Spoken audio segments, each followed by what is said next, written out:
గమనించాల్సిన విషయం ఏమిటంటే జగన్మోహన్ రెడ్డి గారు పదవీ స్వీకరణ చేసింది మే 30వ తేదీన 2019 మే 30వ తేదీన జగన్మోహన్ రెడ్డి గారు ముఖ్యమంత్రిగా పదవీ స్వీకరణ చేస్తే జూన్ 6వ తేదీన అంటే ఎన్ని రోజులు కేవలం 6-7 రోజుల్లోనే సుధాకర్ రెడ్డి గారికి అడిషనల్ అడ్వకేట్ జనరల్ పదవినిచ్చారు జగన్మోహన్ రెడ్డి గారు.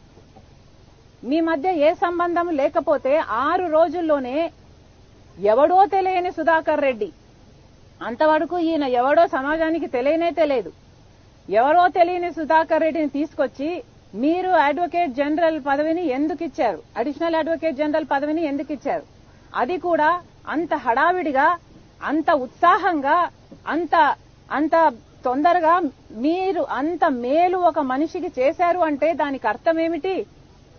మీకోసం సుధాకర్ రెడ్డి పిటిషన్లు వేసి మీకోసం అంతగా చేశాడు కాబట్టి దానికి ప్రతిఫలంగా మీరు ఆయనకు పదవినిచ్చారు.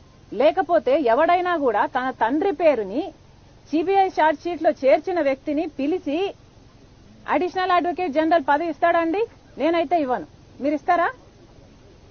మీ తండ్రి పేరుని ఎవడైనా ఛార్జ్ షీట్ లో పెట్టాలి అని 3 కోట్లను తిరిగిన వాడికి ఎవడు ఇవ్వడు. ఇదంతా జగన్మోహన్ రెడ్డి గారి ఆదేశాల మేరకే జరిగింది. ఆయన ఇన్ని కోట్లు చుట్టి రాజశేఖర రెడ్డి గారి పేరును ఛార్జ్ షీట్ లో చేర్చాలి అన్నది జగన్మోహన్ రెడ్డి గారి ఆదేశం మేరకే ఇది జరిగింది అని రుజువు చేసుకున్నది జగన్మోహన్ రెడ్డి గారే. ఎందుకంటే 6 రోజుల్లోనే ఈ పదవిని కట్టబెట్టాడు జగన్మోహన్ రెడ్డి గారు. ఇంతకు మించి ఇక ప్రజలకే వదిలేస్తున్నాం. I'm sure everybody has common sense. Common sense is common for a reason, because it's common.